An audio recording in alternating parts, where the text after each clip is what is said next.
because you are possibly the most cognizant of the online left in that you are analyzing it and critiquing it, or was kind of cognizant of its existence as a coherent or semi-coherent thing. So how would you define the online left? I don't know. I don't know if you could really define a space that big. I mean, it all depends on the site they're on, really, the social media space they're occupying. I mean, online left. It really depends on where you draw the line. If by online left you mean like socialist and upward, it's a pretty small group. If you're including like social democrats, the kind of people who are very like actively and enthusiastically promote like unionization, they're not like laissez-faire liberals. It's a much larger group. I guess like the Bernie crat would be, because I would include Bernie crats in the online left, right? That makes sense to me. There are more like resist lib types, like MSNBC lib types, or you might have someone like a David Pakman who is very against Republicans and Republican politics. But I don't think David Pakman's like a Bernie bro or like a like a radically or militantly pro labor. If you would include him as part of the online left, I think that you would have like a pretty huge chunk, the huge portion of people who produce any kind of political content online. And if you include people like Curtis Connor, who I mentioned before, who don't explicitly talk politics, but are probably themselves very left leaning, who sort of let that infuse the videos they make, then it's possible that the online left would be larger than the online right, depending on where you want to draw the boundaries. I don't really have a hard line on where the boundary should be put, because I guess I should say that I actively oppose putting that line down.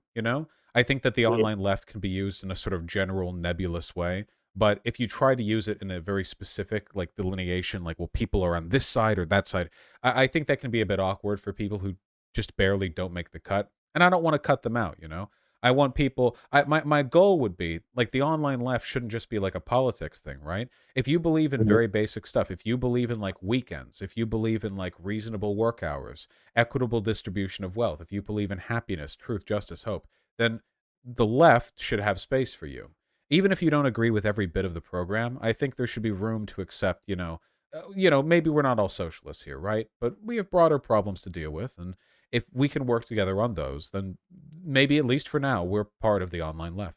Okay, so then you mentioned a lot of different types of people and groups and ideologies and all those things, some of which are kind of the general left, others are the online left explicitly, or more so explicitly. Exactly what makes a distinction between someone who is on the left versus someone who is on the or within the online left? Well, when I think online left, I don't just think of people who use the internet, because that's everyone these days.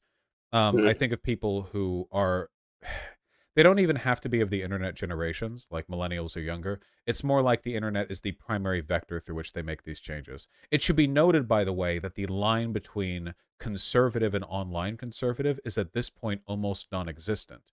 The right is really effective at synthesizing its old school content production and propagandizing with newer mediums, and the left, relatively speaking, isn't. I guess to put it another way, I don't believe that Joe Biden has ever made a Google search in his life, whereas I fully believe that Trump name searches himself on Twitter with an alt account every single day. And extrapolate that out as far as you want to, really. There's a much more aggressive weaponization of the internet as a like a as a medium for reaching people by the right. This is changing to an extent, but I do think this means there's a stronger boundary between people on the left and people like the online left. I see people on the right sometimes where like you take someone like the Hodge twins or whatever, these two conservative creators, they're idiots, like incredibly stupid people. But everything about them gives me like pre-internet vibes. Like everything about them makes me think that they're not even on the internet. They have some like not Donkey's a good guy, like podunk TV show, somebody makes a lot of money off of them by following them around with a camera, but somehow they're online. Whereas with the online left, I feel like the people who are really online left are like really, really online in a way that the people who are in the non-online left aren't. I guess I should say that the online left has the best shit posters by far. These people live on the internet. A lot of them are trans, because trans people live on the internet. Um, and the right has no good shit posters, really. And that's because to a lot of them, they're just sort of culturally regressive, or maybe they're just not very bright, but they use the internet effectively to spread their message. But they never come across that online to me. I don't know. The very online trope, apart from Silicon Valley types, doesn't feel like it comes up that often in the right. Whereas on the left, it's like all of them and all of us and me, you know. Mhm. Yeah, I have a general theory about that for this project. Mostly that the for leftists is not a lot of spaces, especially compared to the right in the real world. So you kind of go to the internet to fill that void. So then, is the distinction for the online left people who use online spaces as a tool and are present on them, or is it people whose politics and elements of their identity and or personality are based on online spaces or come from online spaces?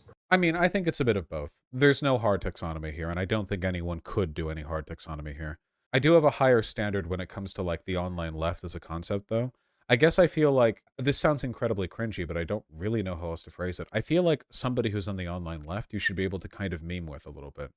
Like there should be enough of a familiarity with the internet, its terminology, its cultural iconography, and its history that you can have the kind of conversation that would be sort of weird and off-putting in person, or at the like you wouldn't talk this way to like your grandma or a grocery store clerk, but you can talk with them because they're familiar enough with the shared cultural space that they have an understanding of what you're talking about. That's not the case with a lot of the online right? Like you talk to Dennis Prager, who or Ben Shapiro, like you can't like these are just suits who use the internet, if that makes any sense. Like they're not shit posters. The internet to them, it's the same way. It's the difference between like people who thought of the internet as a creative tool and people who thought of the internet as an investment vehicle back in the late 90s, you know? Like it's the same space, but there are people who treat it with the sort of dignity and reverence of like a new and unique medium, and people who see it as a something they can leverage, or something they can put money down on. And that I think is ultimately the difference. The online online dash group should have some kind of cultural aptitude for it. I think that's how I think of it, at least. Mhm. Well, I can say now actually, that's roughly how I am defining it. This is a bit of brief aside, and then a couple more questions. Mhm. We'll go through fast.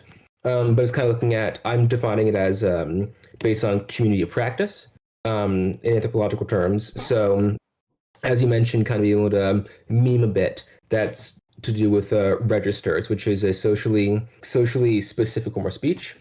So we think of like legalese for lawyers. If two people are speaking legalese, they recognize each other as lawyers, but they have to be in those circles with that education to know those words. That is the case of the online left. If you go to the average person, talk about, what's who are the red fashion, what's being red pilled, and who are normies, they'll think, what the fuck are you talking about?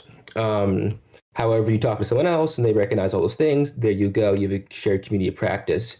And that collectively binds people together based on a shared knowledge and excludes those who have a deficit of knowledge. That is how I define the online left. So it's political, yes. However, it's a lot to do with the spaces in which you interact and how that defines your identity.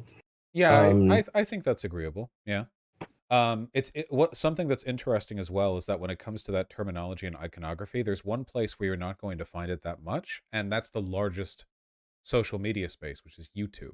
Leftists who are on Twitter, who have been on 4chan, who have been on Tumblr, who are on TikTok, there are lexicons specific to those mediums. Those sites have like unique left cultures to them. YouTube, interestingly, doesn't. I don't think YouTube has much of a shared language in general because it's so naturally centralized, where people comment underneath YouTube videos, but there it's always secondary to the video itself. Whereas with all the other mediums, there's sort of a more democratized, you know, maybe not for TikToks, you still respond to the TikToks, but I don't know. Do you understand? Do you get the feeling that YouTube doesn't really have a shared culture the way these other social media sites do? I can think of a person who seems TikTok pilled, Tumblr pilled, Twitter pilled, 4chan pilled. I can't think of somebody who comes across as YouTube pilled, except for maybe those like horror stories of people who their children start saying make sure to like and subscribe before they fall asleep because they watch so many YouTubers that's what they think goodbye means. Like outside of those possibly not real horror stories, I don't know if I can think of any like YouTube broadly, like YouTube as a site, not just any particular creator. Does Facebook have any? I don't know. Well, left-leaning people don't use Facebook, so.